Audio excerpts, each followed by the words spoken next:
Okay, good evening, everyone. Welcome to the July 9th, 2024 Town Council meeting. I would ask that we stand for the Pledge of Allegiance.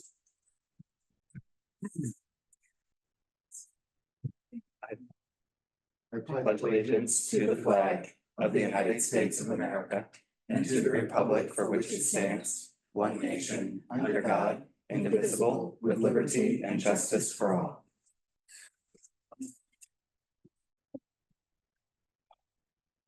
At this time, I would ask that we take a moment of silence to reflect on everything that's happening both near and far.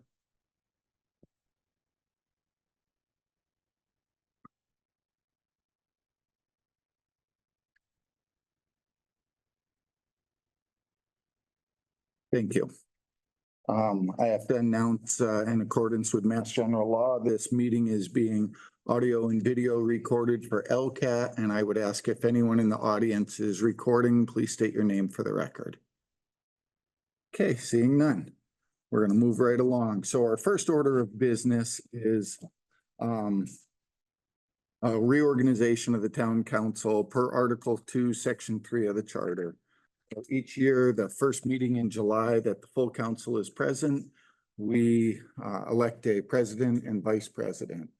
In the past, it's been done a couple different ways, and I've been reading the council rules and regulations, and we can nominate, or you can nominate someone else, or you can nominate yourself. So we would start with the president. So I would like to start this off and nominate Connor O'Shea to be our next president.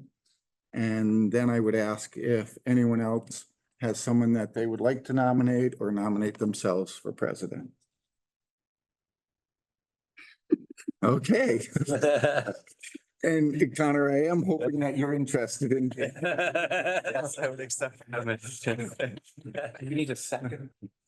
You do not actually, in the council rules, it's not required. And I think that's because if you're self-nominating.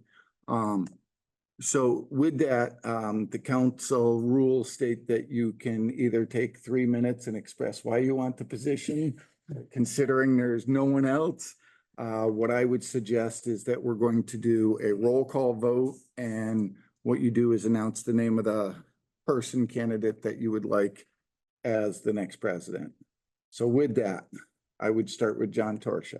Like to vote for Connor O'Shea. Connor? I will vote for myself. Marilyn? Connor O'Shea. I am Connor O'Shea. Kathy? Connor O'Shea. Anna? Connor O'Shea. And Joan. Connor O'Shea. How about that? With that, All right, thank you all. we have a new president. Congratulations. I will now turn the meeting over to you if you would like to. I've got a new seatmate. Fall from it. Now I have to move my ball. Weird to hear your name so many times in a row. Right. Thank you all. I appreciate it. All right, so I guess now we'll move to the election of vice president. So would anyone like to make a nomination? I do. I will. I would like to nominate Anna Jones for vice president of the council. Or any others? All right, seeing none, we will do a roll call. We'll start with John. I vote for Anna Jones for vice president. Ralph. I vote for Anna as vice president. Marilyn. Very pleased to vote for Anna.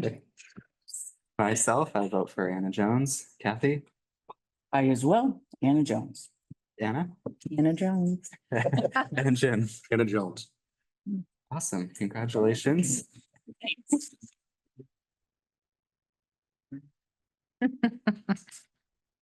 All right, the organization is complete. So we'll move to public comments. Jeannie, was there anyone signed up? No one, no. Anyone in the audience? All right, seeing none, we will move to council comments. Anyone have any council comments tonight? I just want to thank Ralph and Marilyn for their service and now that I've been on the council for a full year, having you guys running things, being able to ask questions to you guys go really above and beyond. So I'm really happy that my first year was you guys running the helm. So thank you for your service to the town. Thank you. Of course. And I'd like to follow up with, working with Ralph has been incredible. I wasn't sure we could do this. But, you know, I think we learned a lot from each other. But he has more energy than I could ever imagine, and a memory of an elephant. I mean, if you can't remember something, Ralph will remember it. But he's worked incredibly hard for the council and for the community. And I'm actually sad that he's going to have to step down. Not that Connor isn't going to do a good job, but it's just been an incredible 2 years. So thank you very much. So may I? Of course. So I would like to say thank you to Marilyn. What most people don't realize is behind the scenes what happens. And me and Marilyn 3-4 times a week would be on the phone for an hour or more discussing little intricacies so that they didn't become any problems or anything with town. Fantastic working with you, and I greatly appreciate it. And I would also like to say thank you to not only Tom Christensen. I think we made a fantastic choice for the town manager. He's been amazing to work with this year.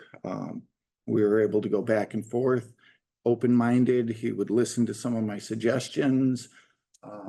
And I tried to always preface it with, it's still your decision, but I'm going to give you my opinion. I'd also like to reach out. My first year on was Mary McNally was the town manager. And she taught me more in 1 year than I've learned the rest of my life on how to treat people properly and work with them and listen, and truly amazing. And she did a great job as town manager. And I like the way we set the town up, hopefully for years and years for the future. So thank you, everyone. Thank you, Ralph. Anyone else? I have a couple quick ones. First of all, thank you again for the opportunity to serve as your president for the upcoming year. And likewise, thank you to Marilyn and Ralph for your service over the last couple years. Also welcome, Jim. This is your first meeting aboard the council. Thank you. And then, of course, thank you to Matt as the outgoing counselor. And then also the 4th of July festivities. I won't steal all the thunder from Tom's report, but they all seem to have gone off without a hitch this year, and the weather was cooperative. So it was great to see a lot of residents turn out for those. Right, with no other comments, we'll move to the town manager's report. Good evening. Yeah, so thank you. I guess I'll start with the 4th then. I think you heard me say a couple times, and I've said it sort of out loud, that it really is like, it's like who we are and what we do, right? There is no sort of, I hope I don't make anybody upset. It's close second when it comes to celebrating the 4th of July. Like, everybody around comes here because we do it right. You know, obviously it's a lot of work, a lot of volunteers, a lot of hours.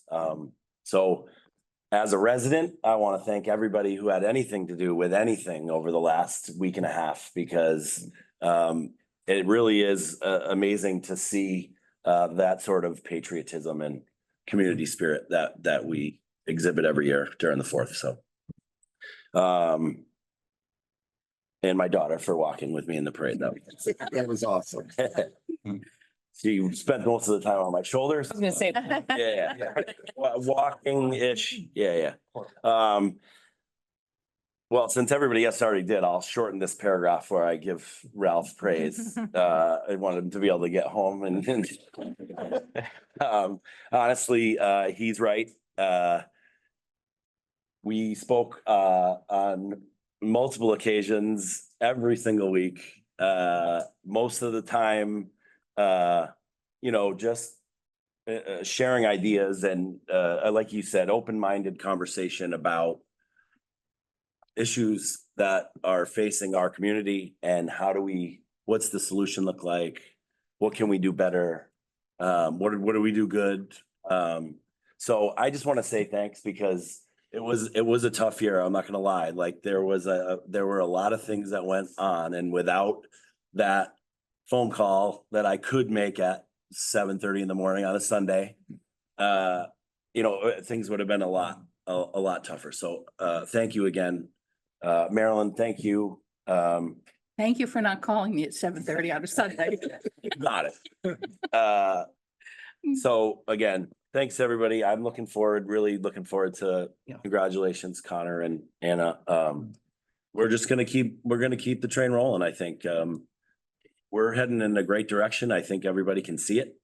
And I'm excited for next year too. So congrats, everybody. Thank you, everybody. FY 25, here we come. I also want to welcome Jim to his first meeting. Thank you. Congratulations, successful campaign. So I'm also looking forward to what you're gonna bring to the table. I think everybody's excited, so welcome. We are trying to wrap up our search for our new HR director. We have second round interviews tomorrow morning. And we'll be looking to make an offer to the successful candidate almost immediately. We unfortunately, as we are trying to fill all our roles, like what I say, I want to see how the ship runs with everybody paddling. Well, we have to say goodbye to our building commissioner, Dave Gardner, at the end of the month. He is retiring after a sort of a illustrious career. And I think anybody that had any dealings with Dave whatsoever knows his craft. And he has this, it's so hard. He has this way about him that is not, you're not doing that right. It's, hey, let's talk about how we can do this right. Right. I mean, he cares about the community to the point that he doesn't just write tickets.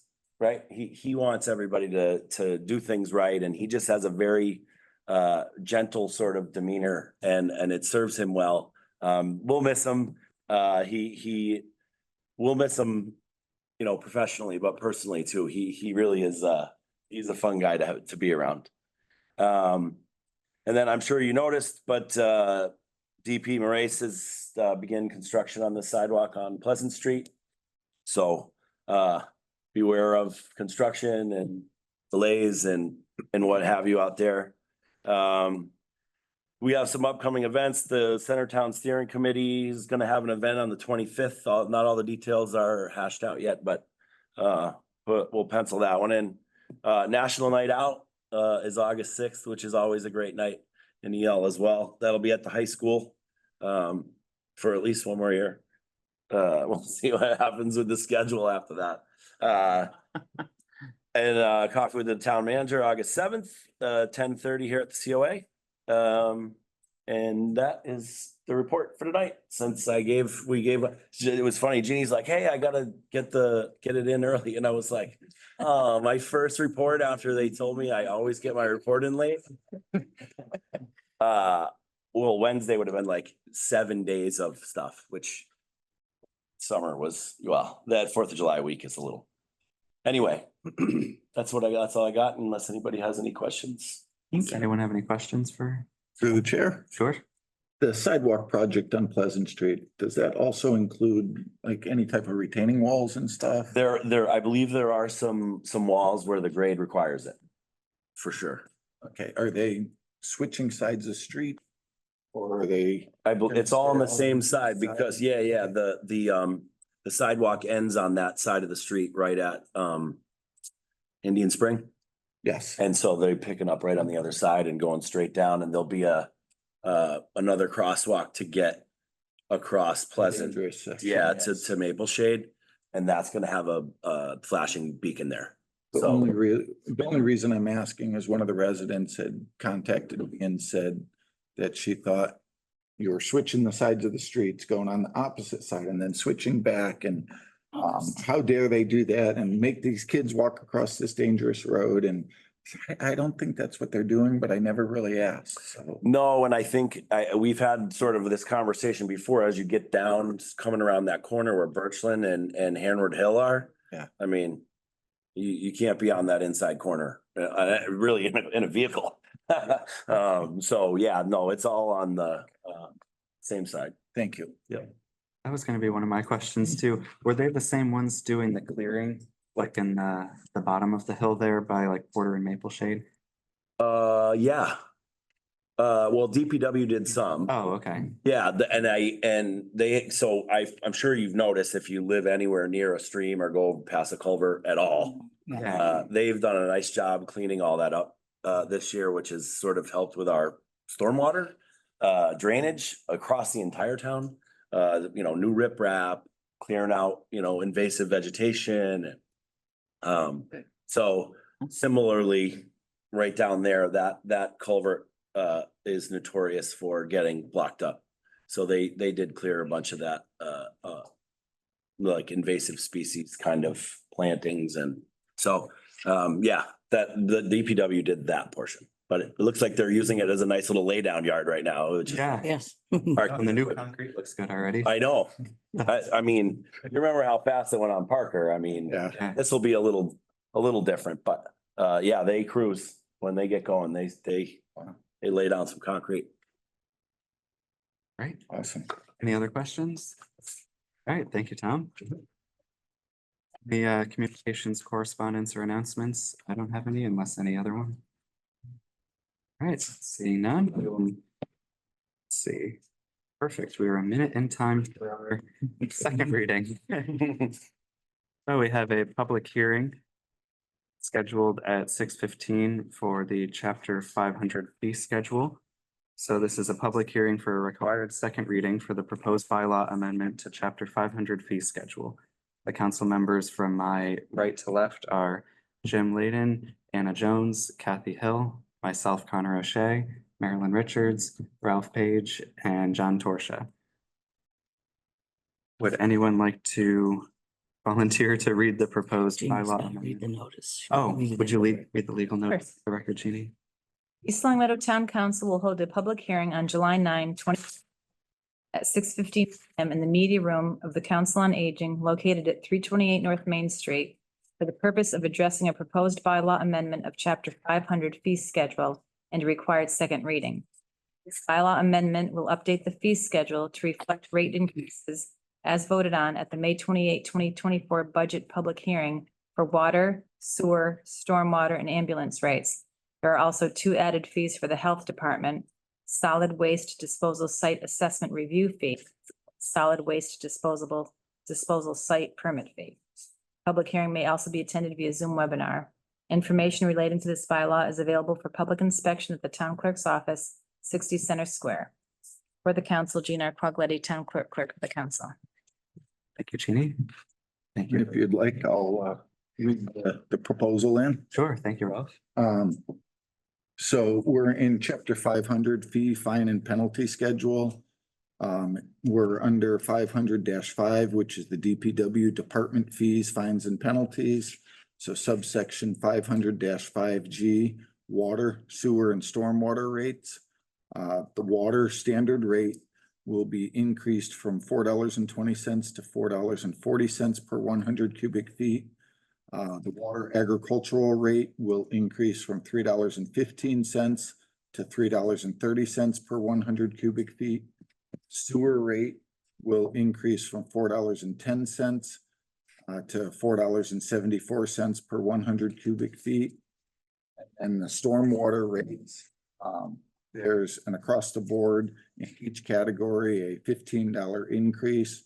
So a couple examples would be like single family homes, which is land use code 101, will increase from $32 to $47. Mixed use parcels will increase from $60 to $75, but it's a straight $15 increase for each land use code. Then under subsection 500-6, fire department fees, fines and penalties. Permits and inspections, any permit or inspection is $50. And reference is Mass General Law, Chapter 148, subsection 10A. Under the ambulance service, the BLS emergency and non-emergency transport will increase to $1,349.04. The BLS emergency transport Medicare will now be $456.19. The BLS non-emergency Medicare will be $285.11. The ALS one emergency, non-emergency transport is $2,155.77 now. The ALS one emergency transport Medicare will now be $541.72. The ALS one non-emergency transport Medicare is now $342.15. ALS two emergency transport will be $3,244.63. The ALS two emergency transport Medicare is $784.08. The mileage per mile is now $36.40. The mileage per mile for Medicare, it will now be $8.80. And then under the health department, which is subsection 500-7, health department fees, fines and penalties. Under the environmental section, we will be adding two permits. One is a solid waste disposal site assignment review fee for $500. Another is a solid waste disposal site permit for $250. Those are two new fees based on a new transfer station, I believe, that's coming in, and we never had fees for it before. Great. Thank you, Ralph. So since we're kind of the petitioner in this case, the reasons and rationale for the proposed bylaw is to bring our chapter 500 fee, fine and penalty schedule up to the latest revisions that we just approved in the new FY25 budget that we approved last month. And now is the opportunity if anyone in the public would like to provide input. I don't see anyone in the public or online. So at this point, I will close the public input portion of the meeting. And does anyone in the council have any comments, questions? All right, seeing none, I'll entertain a motion to close the public hearing. So moved. Second. Oh, the motion's been made and seconded. Is there any further discussion? All right, seeing none. This, This one can just be a straight. Just straight. okay, Yeah, your name. perfect. So all those in favor of closing the public hearing, please say aye. Aye. Any opposed? All right. Public hearing is now closed and I will entertain a motion to approve. I move that we approve the proposed bylaw amendment to chapter 500 fee schedule as presented. I'll second that. The motion's been made and seconded, or is any further discussion? Seeing none, all those in favor, please say aye. Nope. No, that's better. Oh, sorry. My mouth is Is that up. wrong? I'll do a roll call. So starting with John, I am a yes. Yes. Marilyn. Yes. Myself is a yes. Kathy, Yes. Anna, Yes. and Jim. Yes. All right. Thank you for catching. Hmm. All right, orders of the day, licensing matters. The first topic is to discuss the revocation of Elmcrest Country Club's all alcohol on premise liquor license. Would, I can start, Ralph, unless, Yeah, no, Okay. sure. so, We do have someone in the audience Yes. if you'd like to. sure. Yes, hello. Benjamin Coyle on behalf of the licensee Elmcrest National LLC. Unfortunately, David Fleury is on vacation and couldn't be here. He had a previously scheduled vacation. He got the notice last week and asked me to come on his behalf. Would you mind providing an I overview, can Kathy? provide the update. So as you know, every year, licensees have to renew their license application. And Jeannie sends that out October-ish. October, even sooner. Once they're returned, then Jeannie checks to make sure that each application is in compliance with the health department, the building department, and the fire department for our local can't think of the word, regulations. In addition to that, there is a state regulation that mandates that on-premise liquor license holders require a Chapter 301 certificate of inspection, which is completed by the building and fire department. All four of those circumstances at the present time were outstanding and not in compliance by the owners of Elmcrest Country Club, the licensee. As a result, on the 21st of December 2023, Jeannie sent, well, Ralph sent it as the president of the council, a notice to the licensees stating that they were in non-compliance and requesting that the licensing authority fulfill the requirements for all three departments within 30 days, which would bring it to January 21st, 2024, in order to receive the all alcohol on-premise license. From that time on, there had been no communication between the licensees and the town. So the licensing subcommittee that meets regularly during the year, April maybe was our meeting, or May, when we voted to recommend to the council that the license be revoked for, February. might have been February, okay. We're at that point tonight to discuss whether or not that we should call back the license for the licensees. The club is not open. The parking lot is chained. It's obvious that they're not doing business right now.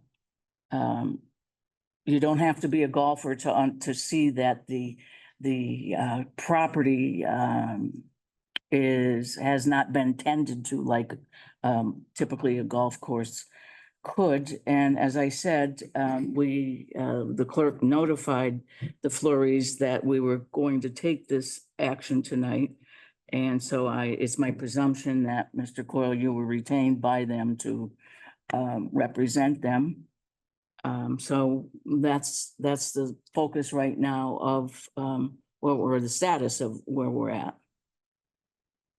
I also want to say that prior to this letter going out on December 21st, there was an in-person meeting with the licensee, as well as with Mr. Gardner, Chief Morissette, and Ms. Spencer, the health department person. And it was made very clear to the Flurries where the deficiencies were and what needed to be done to bring it up to code and in compliance. So we're not dealing with a situation where the licensee can claim they don't understand why we're at this point of considering revocation. But again, because they've retained counsel and they themselves are away on vacation, it puts us in an awkward situation tonight.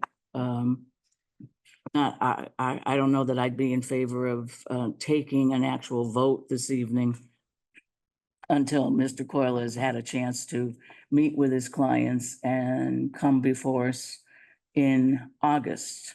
But I would also not be in favor of extending that meeting time beyond our August, whatever the 13th? 13. August 13th meeting, because the license has clearly not been in use since the close of the golf season in 2023. And it's very obvious, as I said, that the course is shuttered right now.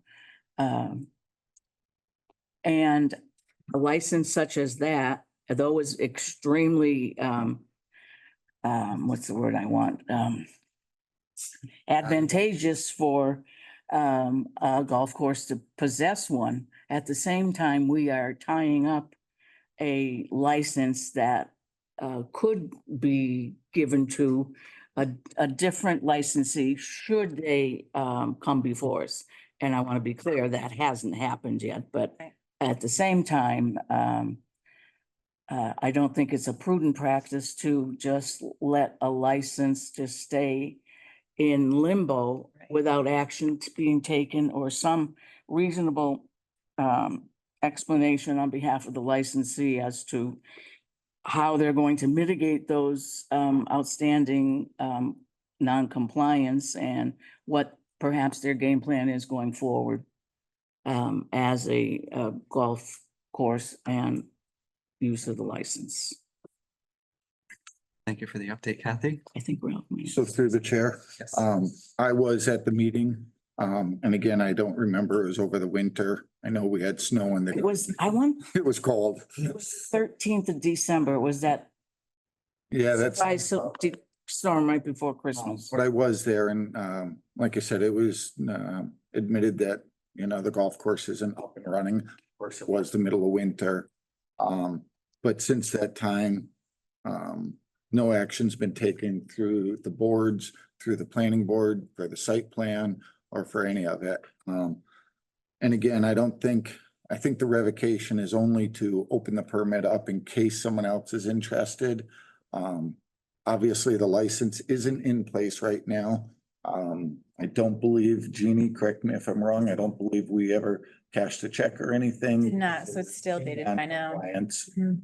And so right at the moment, the license is just in limbo. The only way to open it up through the ABCC would be to revoke it or remove it. It would be my suggestion if we did that, to wait. Like I said, we just received notice from the attorney that he was just retained, but not to wait beyond August. And if we did revoke it, I would say revoke it without prejudice. It's not, it's not that they had any violations and stuff like that. It's simply that it's not in use and we want to make it for someone else. Or them, if they bring the course back into shape and open it up, have a grand reopening or something, so. Is there anything you would like to? Well, I appreciate the comments made by Councilwoman Hill and past President Page relative to the status of the license. The licensee has every intention to use the license. It is his intention to, he's actually working on some conceptual designs. As many people know, there were some issues with lawsuits and insurance companies, and all of that is finally resolved, which is going to allow them to move forward in a direction. We would appreciate the opportunity to come back before the council on the 13th of August to present a better plan to the council as to what the plans are relative to the license. It is their intention, as I indicated, to get something up and running so that it isn't a pocket license and that it can be used. We understand that it is a valuable commodity within the town and something that the town would want to reissue in the event that they were unable to use it, but they have every intention to use the license in the near future. Good. Through the chair. Sure. If you don't mind my asking, have they submitted any plans or anything to the planning board? Because that was their first process. And we were told back in December that they were working on it and would be submitting it within 30 days. And now we're in July. And to my knowledge, after having talked to the planning board, that nothing's been submitted, no contact has been made. That is my understanding as well in my initial discussions with the client. It is their intention, based on where they're at with their conceptual plans, to put together a plan relative to the demolition of the existing building and working on some restructuring of the property. While we understand that this board and the planning board and the town needs them to move on that quicker than they have been. And I've indicated to them that that's something that they're going to need to do as well. And again, something that we'll present in more detail when we have the opportunity to do so next month. Does anyone have any other questions or comments? Based upon where you're at in the process, when would the license actually be needed?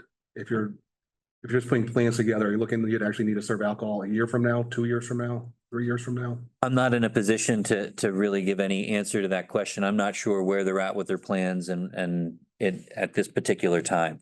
But again, we'll have more answers to those types of questions when we come back next month. Thinking about like the timeline with this.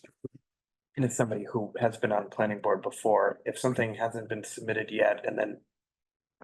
I'm open to the idea of waiting until August, but on the other hand, like, what are we going to get out of August that we're not maybe getting out already right now? So we might get a plan, but then when is it going to get submitted? How long will that take? And then, you know, you're looking at all this time where the license is still not being used. So I almost personally am inclined to vote on it right now, but I can understand if people want to hear a plan next month, but I'd rather put it out into the open, and then once a plan feels more firm, then perhaps revisit this licensee, but I'd hate to have it be in this limbo for the entire year rather than just maybe a couple months. Marilyn? I'm a neighbor and I have a different perspective about what's happening there. And it's a huge disappointment. Now, I would be thrilled if in August, Dave Fleury came in with a plan that shows, you know, everything that will bring that golf course up to standards, if you will. I was at a planning board meeting. I don't even know who was on it at the time. He came before the planning board with looking for a waiver of site plan to do some renovations to the then somewhat damaged clubhouse. And because of the nature of what was being proposed and the fact that it's a stellar piece of property nestled amongst all of us, that there was concern regarding whether in fact, based on experience, things would play out the way they had been presented. So he was told at that time to come back with a full site plan. That had to be a couple of years ago.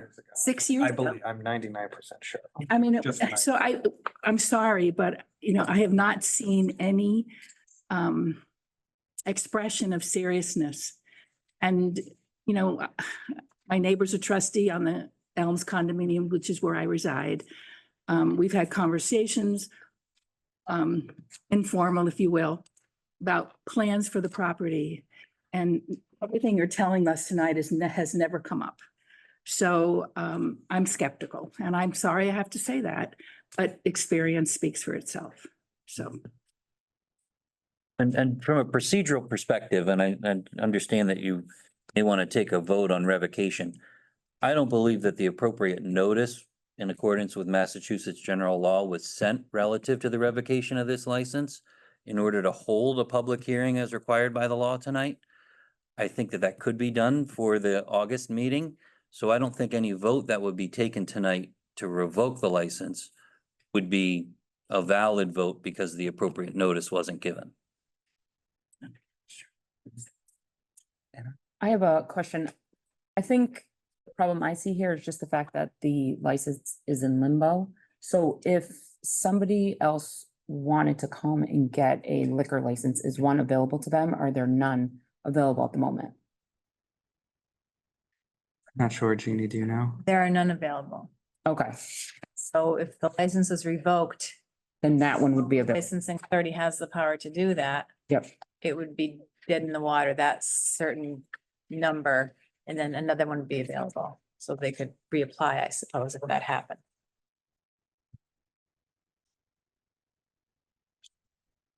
Yeah. So we're calling this a revocation hearing. With all due respect, it really just hasn't been reassigned because none of the criteria has been met. So he doesn't currently have a valid license. He can't serve alcohol right now, even if everything was up and running. And if I read the ABCC correctly, we didn't have to hold a public hearing, we had to hold a hearing, which is a hearing amongst the liquor licensing authority, which is the town council in town. So I don't think we had to fall under the criteria of advertising for a public hearing. I think it's just the criteria for a hearing, which I believe we've met. But with that, I would still, I'm one that believes in, especially at a last minute I mean, it's 1 month. I agree. It would still be my suggestion to wait till August and that way there, then if we have to do a notice for a public hearing, when we reconfirm, then that's what we'll do. Yes, if everyone's in agreement, we will put this on our August 13th agenda. Well, thank you. Good. Appreciate it. Let's do in August. Okay.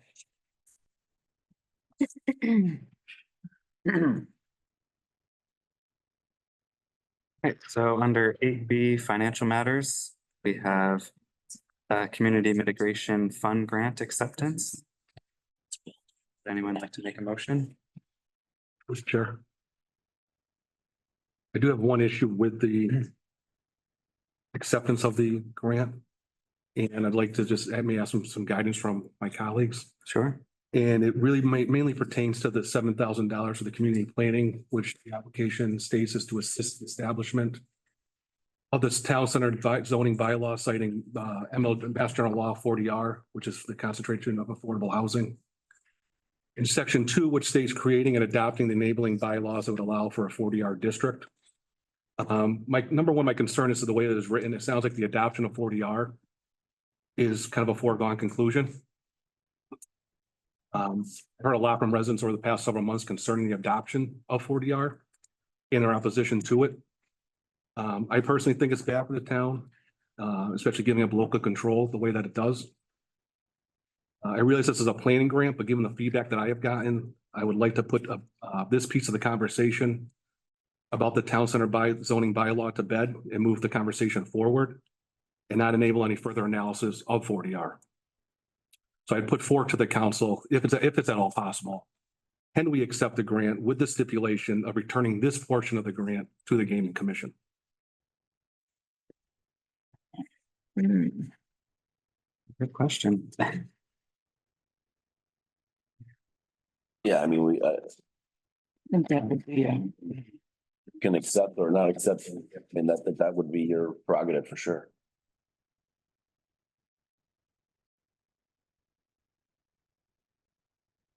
Can we accept it and then see how things play out and then make a decision to return the money if we don't utilize it?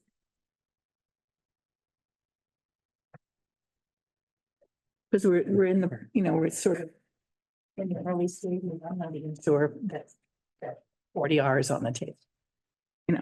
It may be with some Looking at the people. feasibility of. yeah, this is just a study. Right. So that's what I realized. It's a study purpose. It's, it doesn't want to make a mountain out of a molehill on it.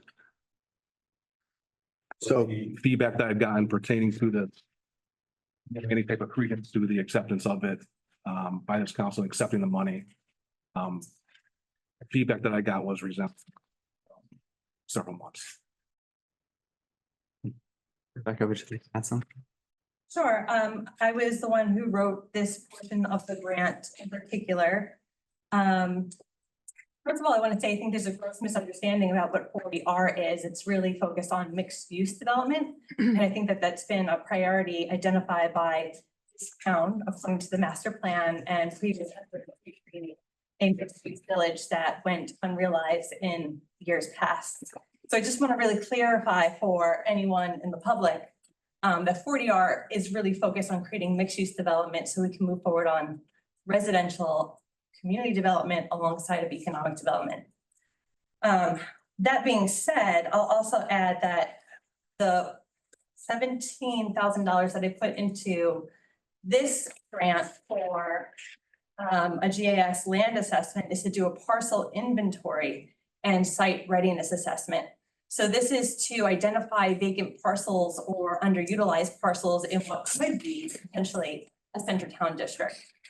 And the idea there is that if the town owns particular parcels and we want to take a proactive approach to economic development, we should be able to attract developers that are good fits for the different parcels that we have in hand, as opposed to being more reactive to, waiting for developers to come forward to us. So this is putting the town in a position to have a parcel inventory, to understand what's in our portfolio and what we could, potentially attract developers for. Which is my understanding what the Centertown Bylaw Committee is designed to do. With the exception, if that's the case, why would 40R be mentioned in the application? If that was just the intended use of the grant?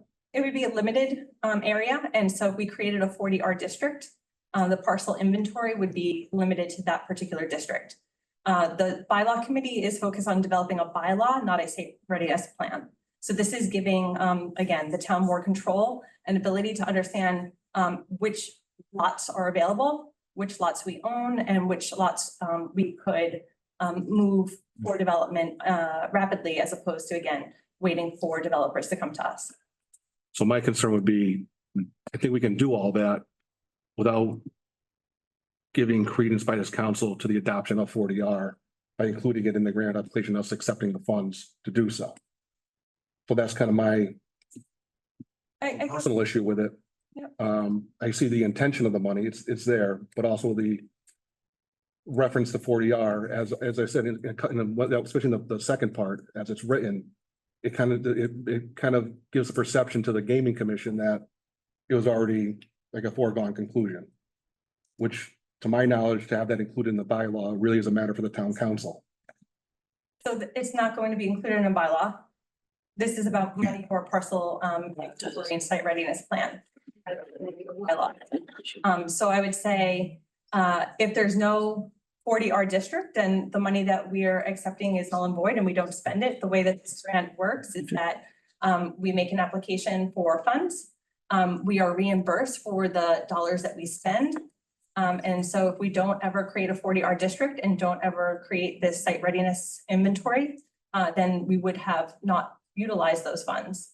So I don't think that turning money away is the way to go, but we may not have the opportunity to use that money in the future if we don't create the 40R zone. That's okay. Thank you. So through the chair. So I just want to clarify, a 40R would be a overlay district, which would have to come back in front of this council to vote on. I think looking at parcels to see whether or not they're feasible for all different aspects is prudent.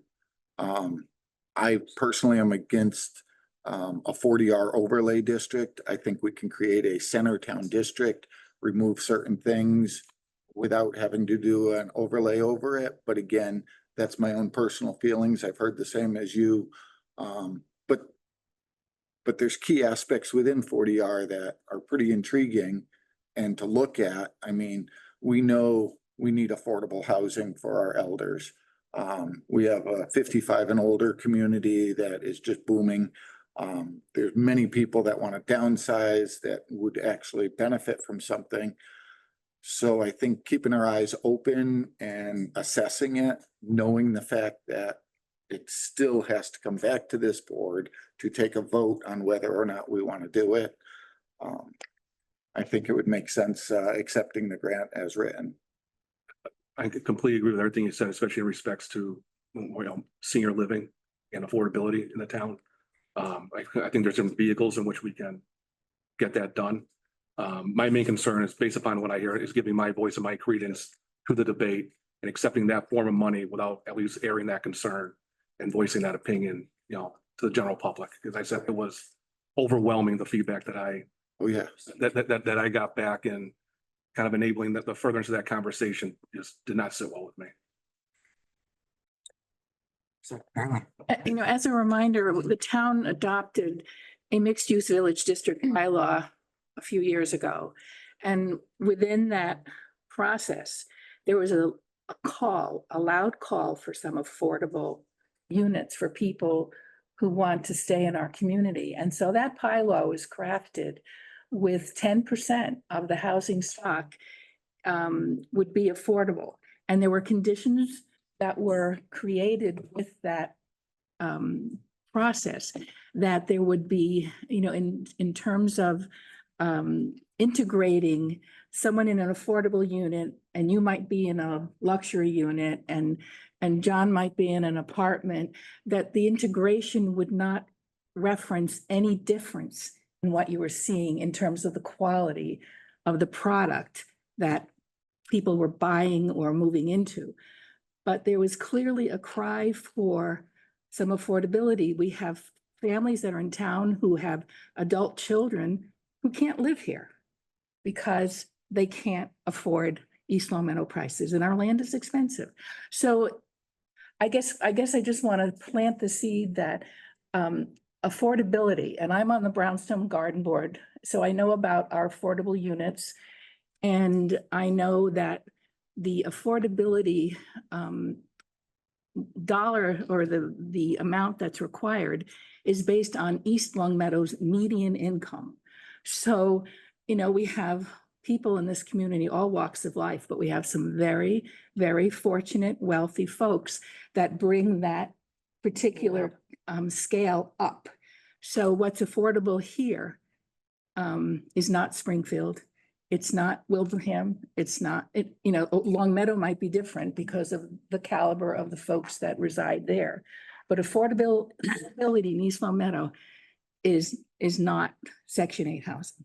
And nor was that my point. I'm more concerned with the local control angle and adopting something that takes something away from the residents of East Long Meadow. And I guess we heard that there's no adoption until there's a. And so from my perspective, Right. I'm just gone through this process in the overwhelming, based upon the meetings that were held previously, and the feedback that I received was overwhelming. I wanted to make sure I was on record here with this, and at least from what I was hearing, is reported to the council Right. about people's feelings on this, and seeing the way it was included in the grant application and give any type of, I guess, credence to the acceptance of it, it gave me a lot of pause and gives me pause. I understand that. I'm generally the adage, I like to kind of, my experience here in the state government, kind of keep options open. So if whenever you see like something gets studied or something to that effect, I don't think it's necessarily an endorsement, just looking into, maybe you start off opposed to it or support it at first, and then it maybe makes you change your mind, or maybe it confirms some of the concerns or support that you might have had for it. But I think keeping in mind, we have, I think, two twin sort of issues with affordability is both you have people, seniors, one of the fastest growing demographics in the community, can't afford to stay here, but also people like my age, like Connor's age, that can't afford to stay here either for, maybe different reasons. You have seniors that are on fixed incomes, and you have young people that maybe are just starting off in their career. So trying to maybe retain both of those populations, so that suddenly the town goes from, we've been a very affordable community for many years. If we weren't, my family would not be able to reside in the community for so many years, but making sure that we retain that status, that we are affordable. So I think it just keeps the option open. I am very concerned about, I'm a huge local control type of person.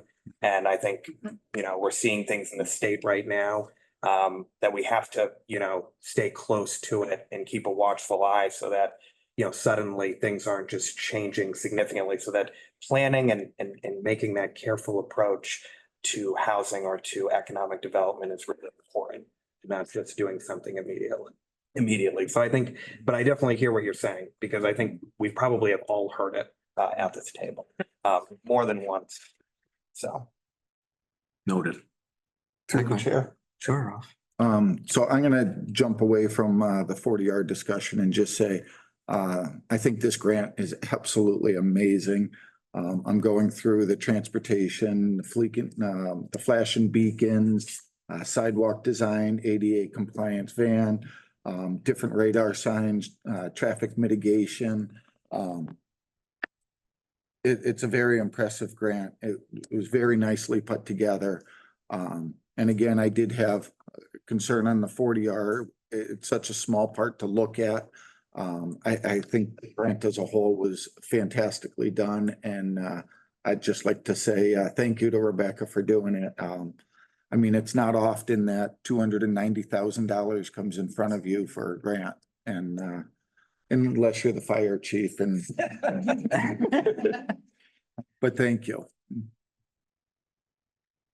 Likewise, I echo a lot of those same sentiments, and I definitely hear what you're saying too about the 40R concerns, but I kind of look at it the way that John does so far, that I don't think that the studying of it or it being in the application like makes it a foregone conclusion. I think it just allows us to at least confirm or deny our suspicions around it for planning purposes moving forward. Does anyone have any other further discussion? Okay, with that said, I'll entertain a motion. I make a motion to accept the Community Mitigation Fund grant of $292,000. I'll Sorry. No, I'm not done. I thought it was $292,725 for the Redstone Rail Trail feasibility study. That's wrong. That's not. I know that is wrong. That is. Oh, It is okay, not. you're right. Yeah, that, That's why you stopped. for the municipal community mitigation. Yes, fund okay. Application. Per mass. Okay. Should I just start over? Sure. Okay, I make a motion to accept the Community Mitigation Fund grant for $292,725 for the Community Mitigation Fund grant for Massachusetts General Law, Chapter 44, Section 53A. I'll second that. Okay, motion's been made and seconded. Is there any further discussion? We get that correct. Huh? We didn't. Did. Yeah. Okay. The rail trail will be. All right. in next- in The your- next in one. motion. That's. All those in favor, please say aye. I All those opposed, please say nay. Any abstentions? All right, Thank you. thank you. Then B2, the accepting of a Mass Trails grant for $34,000. For a motion? I make a motion to accept the Redstone Rail Trail feasibility study of $34,000 per Massachusetts General Law, Chapter 44, Section 53A. I'll second that. Motion's been made and seconded. Is there any further discussion? So we're actually accepting the Mass Trails grant. For the study. for the Redstone No, Rail Trail feasibility study. feasibility study. I pointed to the wrong spot, John. You can blame me. Now I'm like. You want me to amend my motion to that effect? I don't think anybody seconded it, did they? If I withdraw my second, Then I Sure. can. okay, I withdraw my second. Okay. Now you can restate. I make a motion to accept the Mass Trails grant of $34,000 per Massachusetts General Law, Chapter 44, Section 53A. For the Redstone Rail Trail feasibility study. There we go. I'll second that. All right, motion's been made and seconded. Is there any further discussion? Okay, all those in favor, please say aye. Aye. Opposed? All right. Motion passes.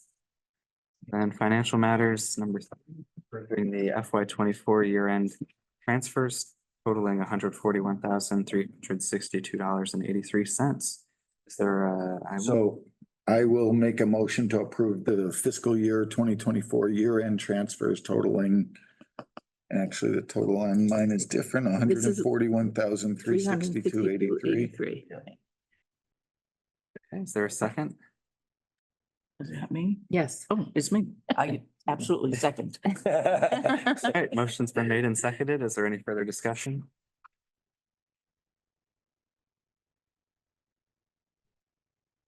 Nothing wrong?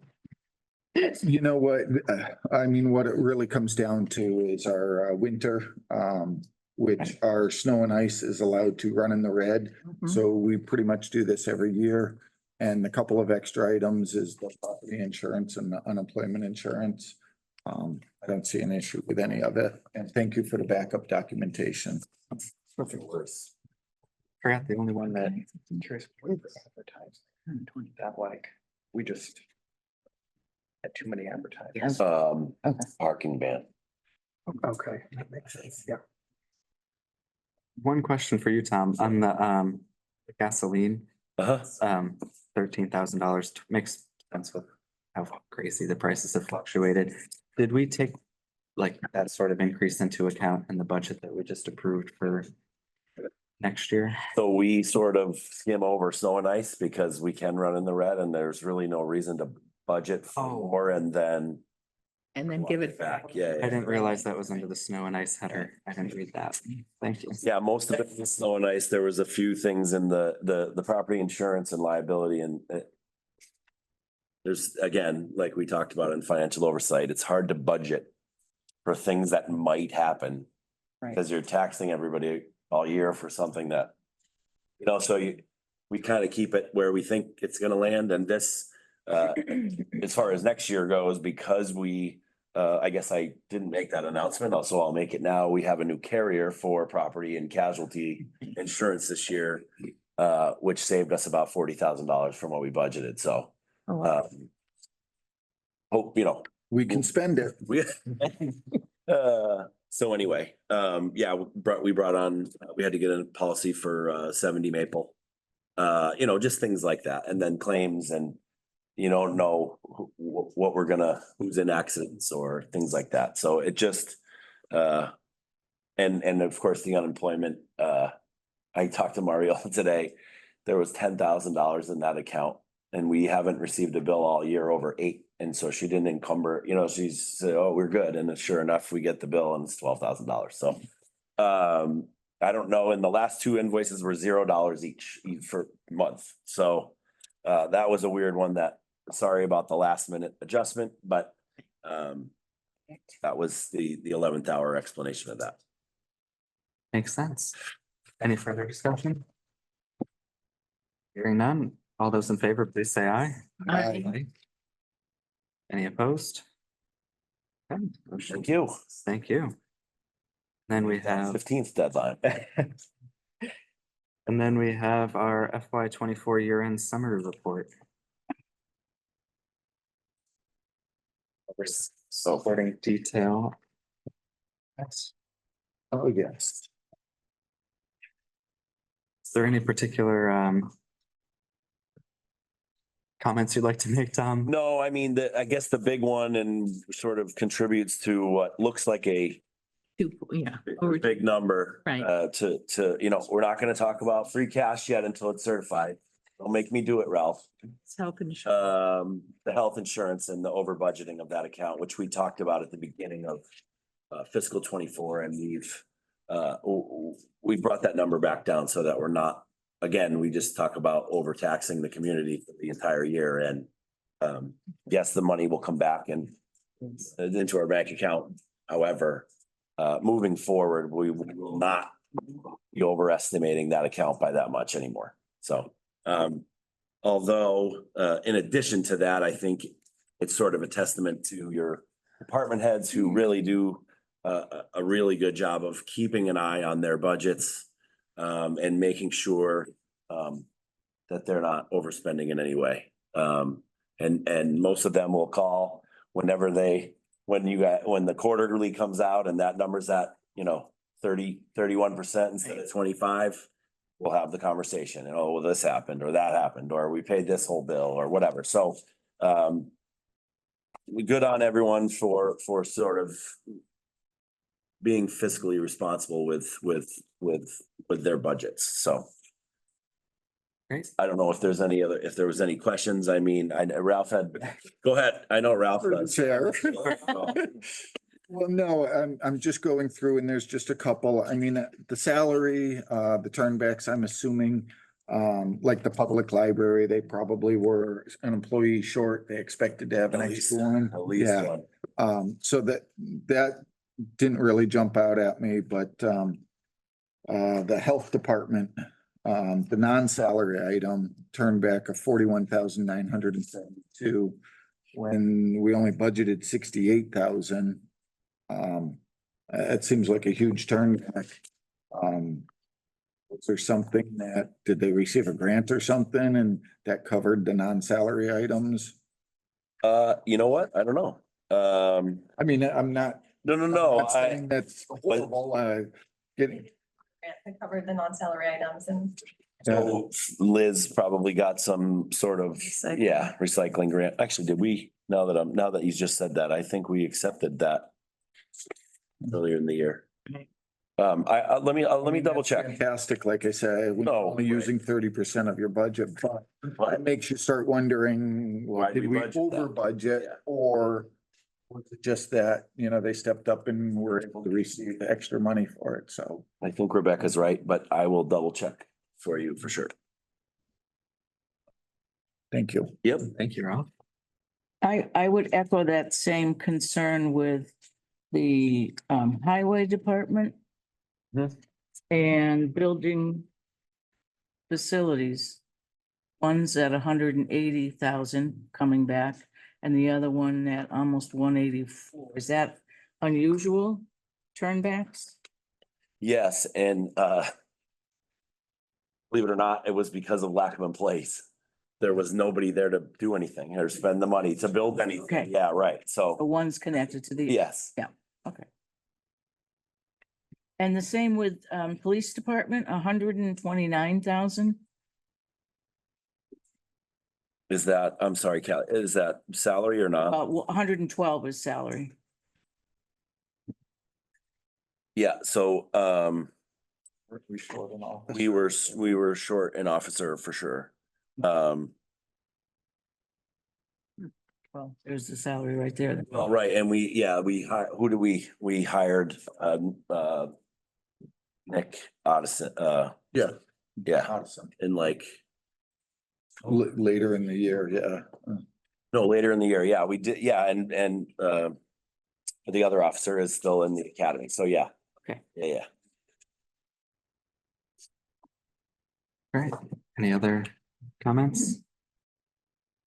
All right, overall, it seemed, minus those few things to look into, whether Yep. they're over those reasonable explanations, everything else seemed to align with what we were already aware of. Good. And moving on, approval of minutes. Promotion. So considering Jim wasn't here at that time, I would make a motion to approve the June 25th, 2024 open session minutes. Motion's been made and seconded. Is there any further discussion? All those in favor, please say aye. Aye. Aye. Opposed and abstentions? I was there that day. So Jim- And Jim. Jim and Anna abstaining.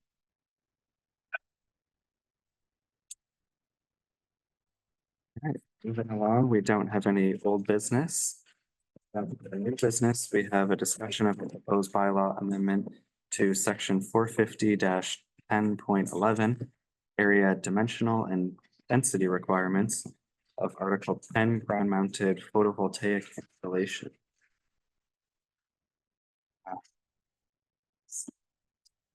So this is simply to refer it to the planning process to start it. Great. Not even a first reading, really. Is there a motion then? Okay, I motion to refer to the planning board for their review and recommendation to town council. The proposed bylaw amendment to section 450, 10.11 area, dimensional and density requirements of Article 10 ground mounted photovoltaic installations. Second. Okay, motion's been made and seconded. Is there any further discussion? Seeing none, all those in favor, please say aye. Aye. Any opposed? Passes.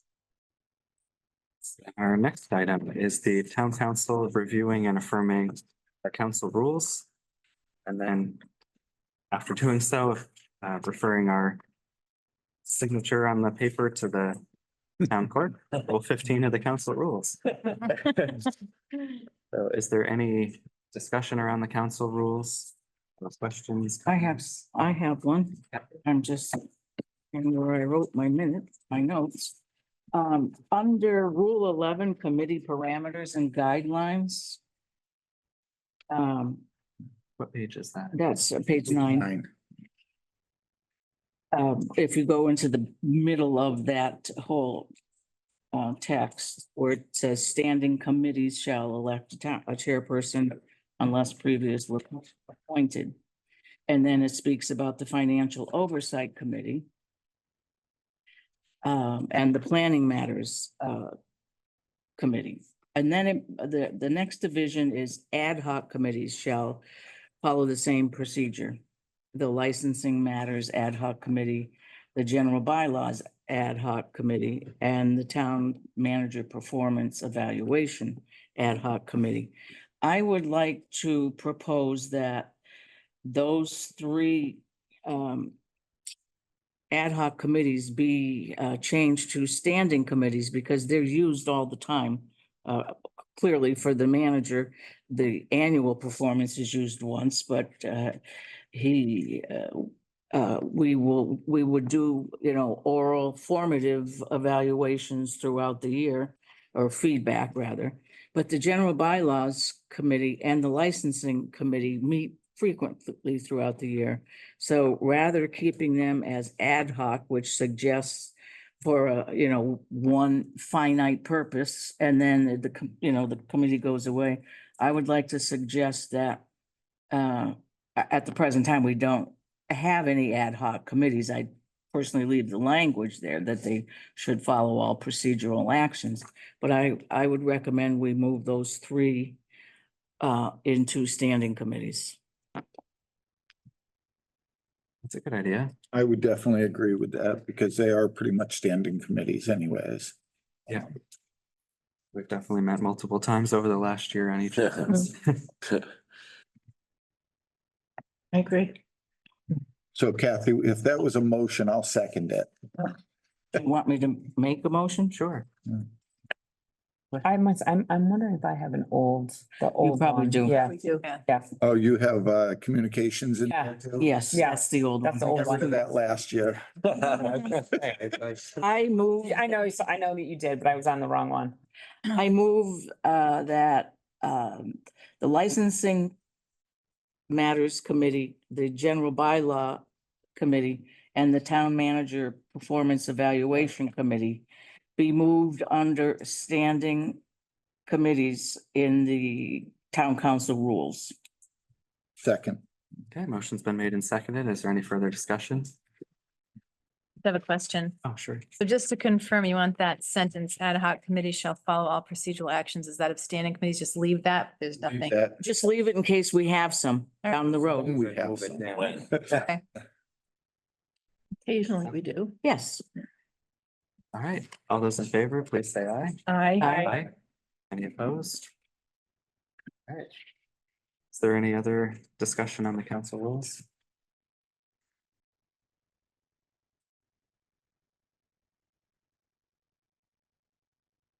Okay, hearing none.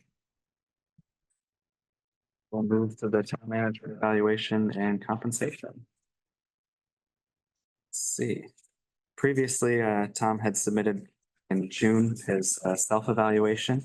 And at our last council meeting, we went through that together, and then each counselor individually submitted their own performance evaluation of Tom.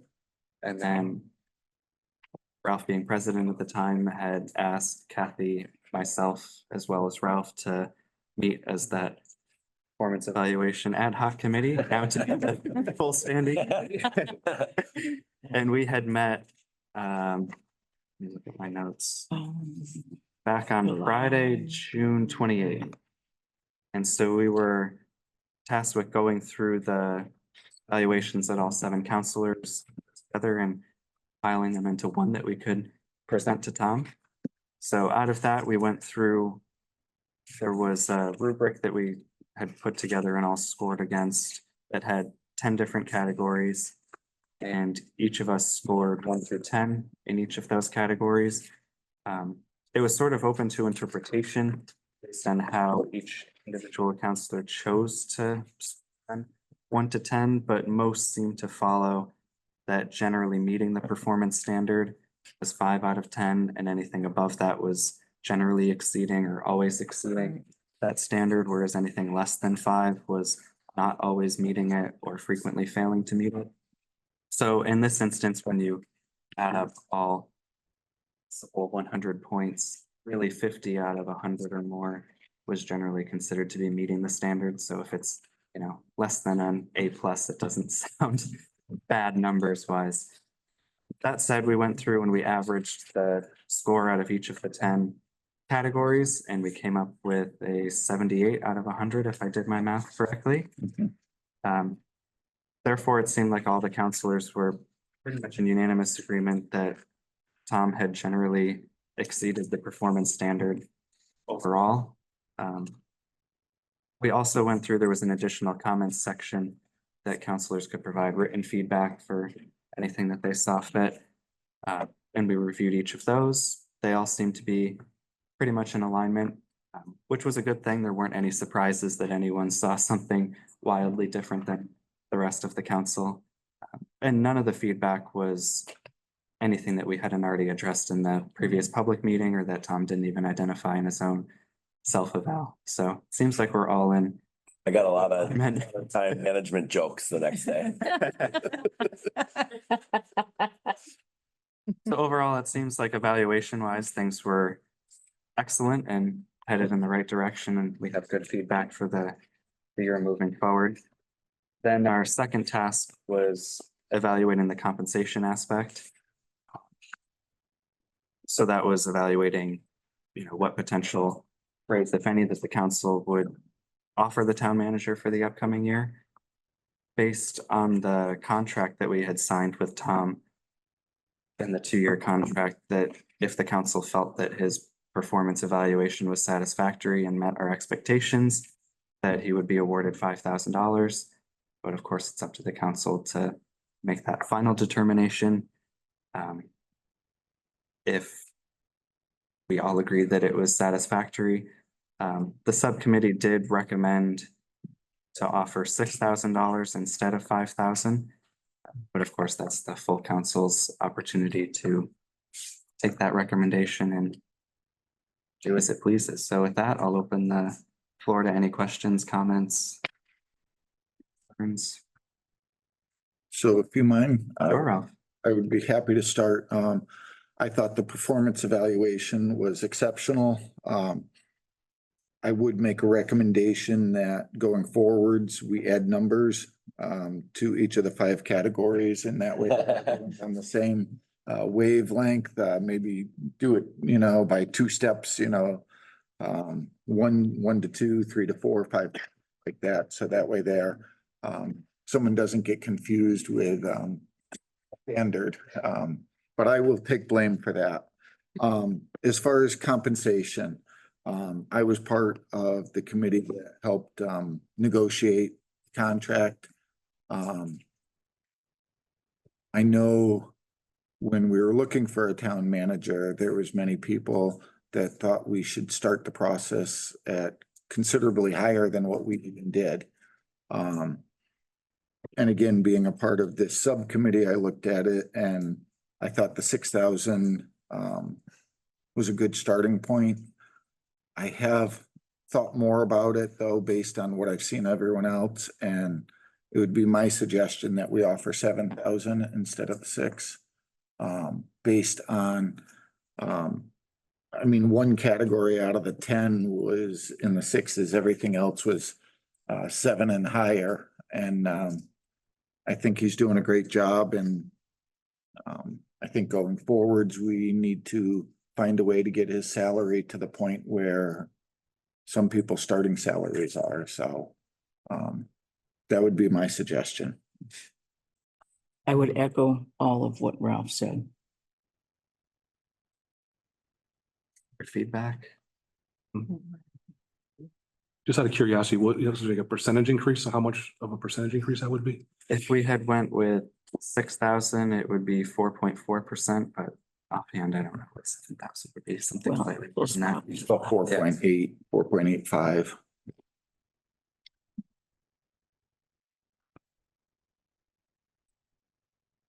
And so I will say, I believe this year when we did the budget, there was, it came in just over 4% increase for the entire town for the budget. So I don't think a 4 to 5% increase is out of line at all. It's my general, I guess, 2 cents would be, if he's out of line with surrounding communities in terms of on the lower end of the scale, maybe adjusting that sooner rather than later is probably appropriate, given the fact that his contract is up pretty soon. We don't want to lose somebody that, at least the time I met with you, I was a limited time pretty impressed. If you're doing the job, you should be compensated fairly for it, especially if other managers in the area are of similar or above compensation. So whatever the council deems is your evaluation. I wasn't present, but I would throw that out there. I think we should, as a council, address that sooner rather than later. And, you know, if it calls for review and an increase, take care of that now, but address that sooner than later so we don't lose talent. Even though I think Tom is not really planning on going anywhere. I hope not. Thank you. Is that Sorry. determination going from 5 to like 7? Is that sort of because it's closer, it's at 78 as opposed to 68? Is that sort of the determination we're sort of making, or is it kind of looking at everything?